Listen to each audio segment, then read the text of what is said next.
I called Dad frivolous because he left us, and later I worked hard to support mother and sister, but after a conflict they kicked me out, and now Dad wants to meet and tell me. I was 24 when my father left us. 1 minute, everything seemed normal, at least as normal as it could be in our house. The next, he was gone. No long explanations, no drawn-out arguments, just a quiet announcement at the dinner table that he was tired of it all and couldn't do it anymore. Then he left. It didn't make sense at the time. My dad was the glue that held us together, or so I thought.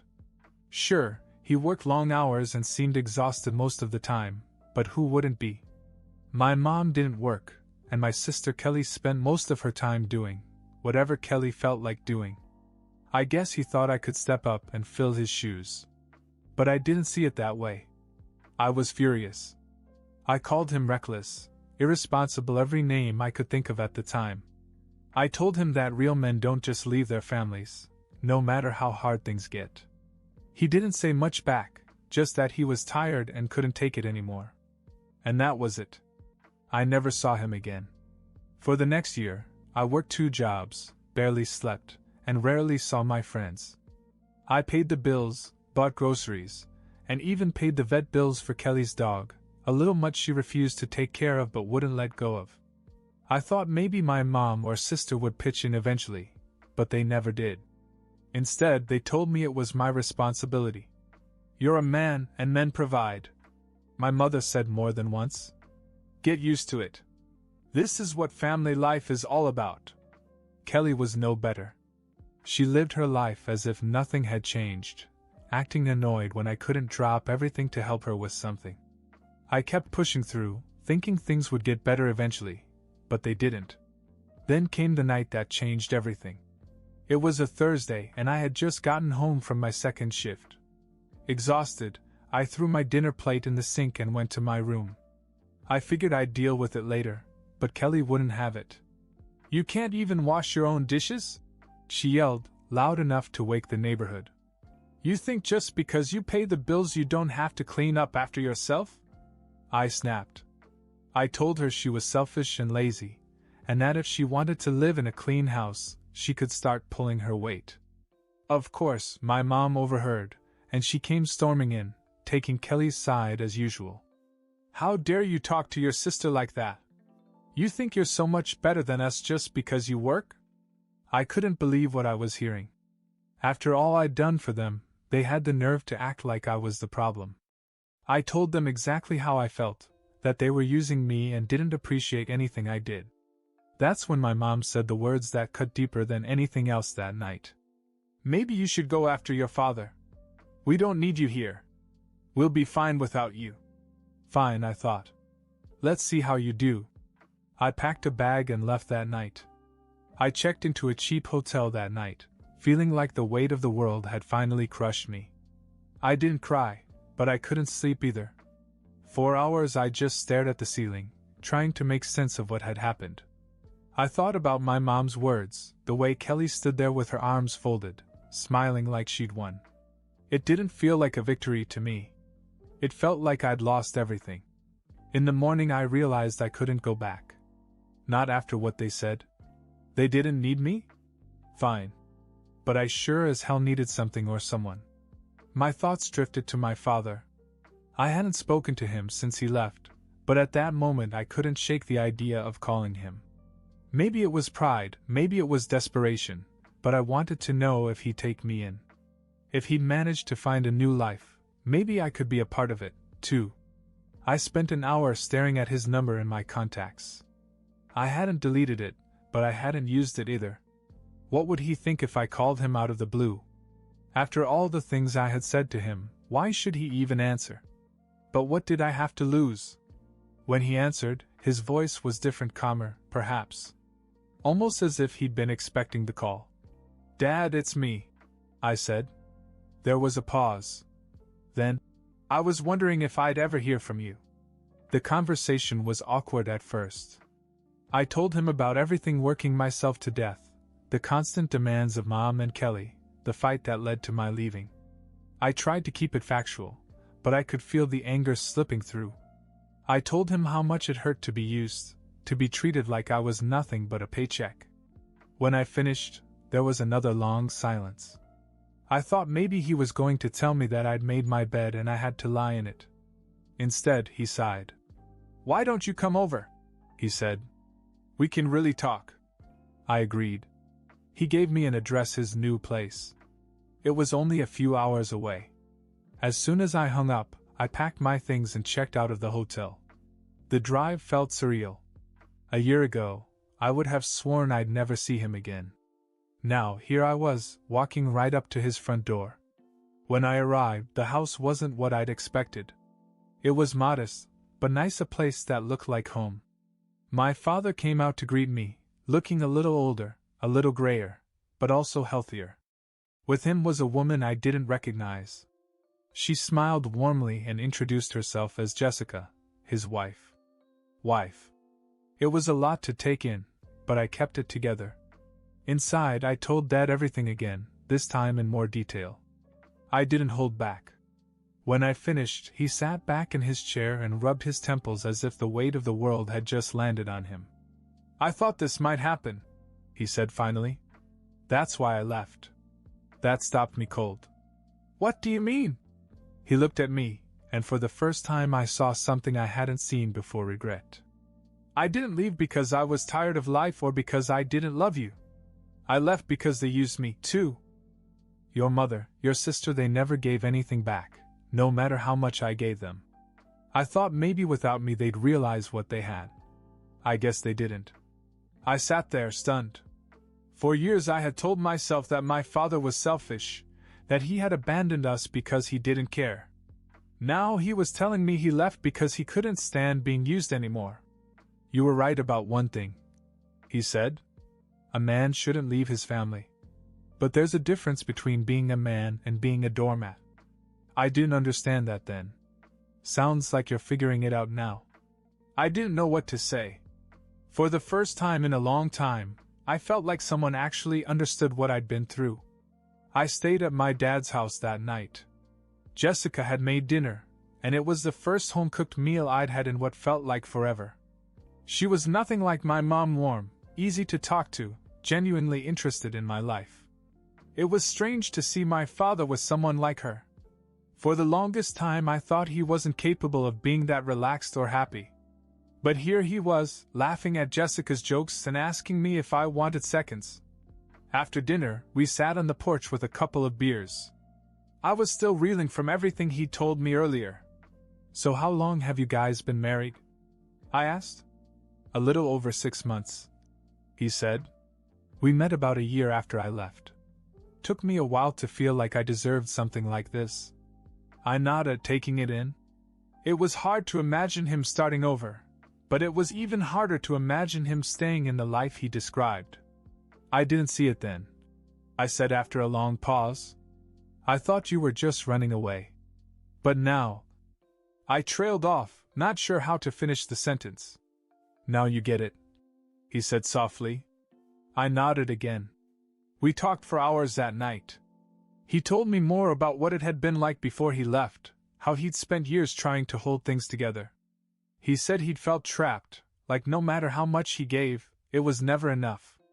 And when he finally reached his breaking point, leaving felt like the only way to save himself. "Do you ever regret it?" I asked. He took a long sip of his beer before answering. "I regret not handling it differently. But staying? No. If I had stayed, I wouldn't be here now. I'd be a shell of what I should be." That hit me hard. For months I'd been teetering on the edge, wondering if I was strong enough to keep going. Hearing him say that made me realize that I didn't have to. I wasn't a bad person to walk away from. When I went to bed that night, I slept better than I had in years. The next morning, Jessica knocked on my door and asked if I wanted to join her for breakfast. Over pancakes and coffee, she told me about her work as a nurse and how she and Dad met. She was kind, funny, and everything I hadn't expected. After breakfast, Dad pulled me aside. "You're welcome to stay as long as you need to," he said. "This is your home, too." It was the first time in a long time that I felt like I actually had a home. Over the next few weeks, I began to settle in. I got a job at a nearby warehouse, nothing fancy, but it gave me enough to start saving.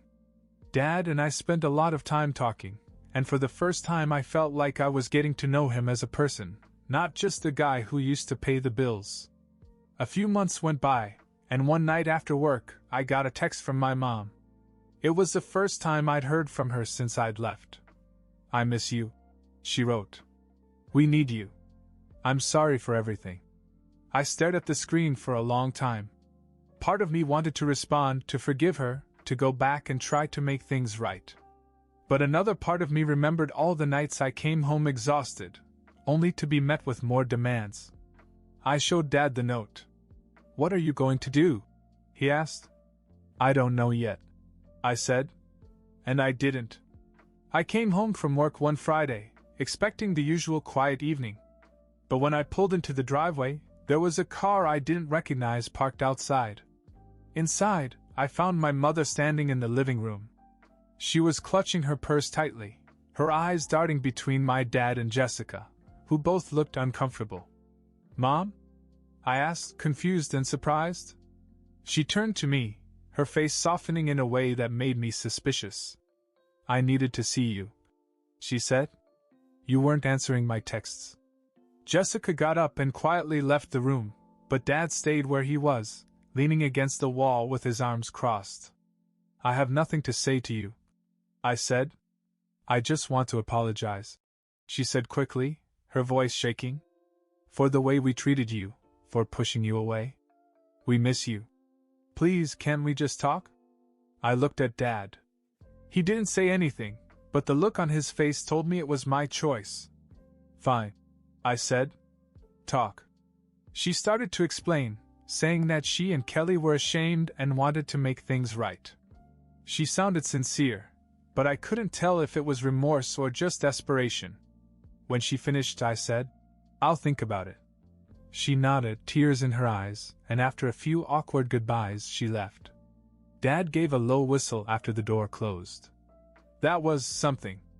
"Yeah," I said, staring at the door. Something about her visit didn't sit right with me, but I couldn't figure out what it was.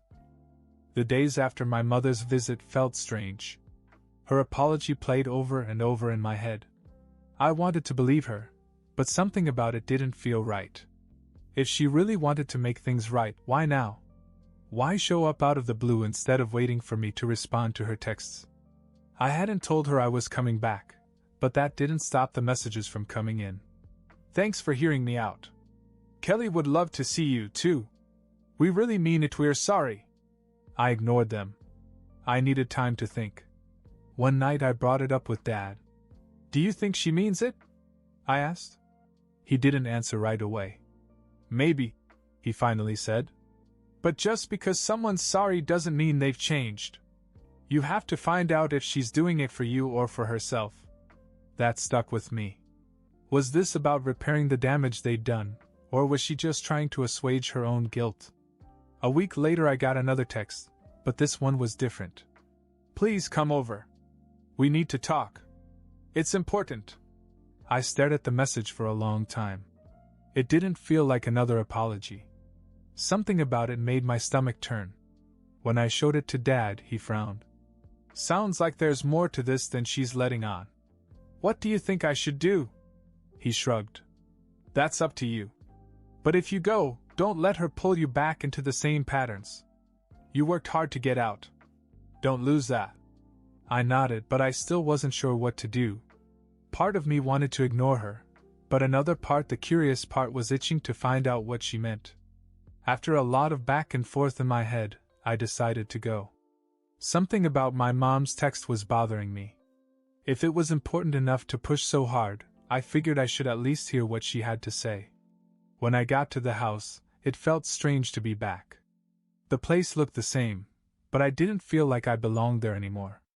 My mom greeted me at the door with an almost desperate smile, and Kelly was sitting on the couch scrolling through her phone like nothing had happened. "Thanks for coming," my mom said as she led me inside. "We're so glad you're here." I sat down, already nervous. "What's this about?" My mom looked at Kelly, who finally looked up. They exchanged a look, and then my mom took a deep breath. "Kelly's been working so hard lately," she began, which was news to me. "And she has her heart set on something big. She's been dreaming about getting a car, something reliable, you know? But we just don't have enough money saved up." I blinked, waiting for her to get to the point. "We were hoping," she continued, her voice cautious, "that maybe you could help out. Just a little. It would mean so much to them." I stared at her, stunned. "You called me here to ask for money? For a car?" Kelly finally spoke up. "It's not just a car, okay? It's my dream car. I've wanted it forever, and I'm so close, but I can't afford it on my own." I felt my blood boil. "You're kidding me, right? I worked my butt off for the two of you and you kicked me out when I had nothing left to give. Now you want me to help you buy a car? It's not like that," my mother said quickly. "We've apologized. We're trying to make things right. This could be a new beginning for all of us." I stood up. "No. A fresh start doesn't mean using me again. You haven't changed, you've just found a new way to ask for more. I'm done." I walked out, ignoring her protests, and drove straight back to my dad's house. When I told him what had happened, he just shook his head. "I'm proud of you," he said. "It's not easy to say no, especially to family. But you did the right thing." After the confrontation, the texts from my mom didn't stop, but they took on a different tone. This time there were no apologies, just guilt trips and passive-aggressive jabs. "I thought families were supposed to help each other. Do you even care about your sister's happiness? Your father must have rubbed off on you. I see it now." I stopped reading them after a while. The bridge was burned, and I had no interest in rebuilding it. But then one night a message came in that made me stop. "You don't know the whole story. Your father is not as innocent as you think." I showed it to Dad, expecting him to dismiss it, but instead he sighed. "Maybe it's time I told you everything," he said. We sat down in the living room, and for the first time he looked uncomfortable. "There's a part of why I left that I haven't told you," he began. "Your mother and Kelly weren't just selfish, they were entitled. I know you saw that. But what you didn't see was how much worse it got behind the scenes." I leaned forward, not sure where this was going. "Your mother never wanted to work," he said. "She told me it wasn't her job. But what you don't know is that she blew through our savings, everything I worked for, to pay for Kelly's whims. Clothes, trips, the dog, which she didn't even take care of. And when I said no, she'd gang up on me, make me feel like I was failing as a husband and father." I clenched my fists, remembering all the times I'd been pushed to the breaking point trying to support her. "There's more," he said. "When I left, I thought maybe it would force them to change, but instead they became vindictive. Their mother tried to take me to court, saying I had abandoned her and Kelly, trying to bleed me dry with alimony and whatever else she could think of. She didn't win, but she left scars." I sat there stunned. "Why didn't you tell me this before? I didn't want you to hate her," he said. "No matter what she's done, she's still your mother. But after what she did to you, I think you deserve to know the truth." It felt like a weight had been lifted. All the years I'd blamed Dad for leaving, all the anger I'd carried, it all started to make sense. "What about Kelly?" I asked. Dad shook his head. "She's your mother's shadow. She learned everything from her, and unless she wakes up one day and sees the world differently, I don't think she'll ever change." I nodded, finally understanding what I had to do. The next day, I blocked my mother and sister's numbers. It wasn't easy, but it was necessary. Months went by, and I focused on building a life with my dad and Jessica, who treated me like one of her own. The warehouse job turned into a better position, and I started saving for things I really wanted. One afternoon, while Dad and I were working on his car, he turned to me. "You've come a long way, you know that? You're not just surviving anymore. You're living." He was right. I wasn't just surviving, I was finally thriving. My mother and sister were still a shadow in the back of my mind, but I knew I'd made the right choice. I couldn't keep throwing myself at people who only took. As I wiped the grease off my hands, Dad patted me on the back. You're going to be okay, kid. For the first time in years, I believed him.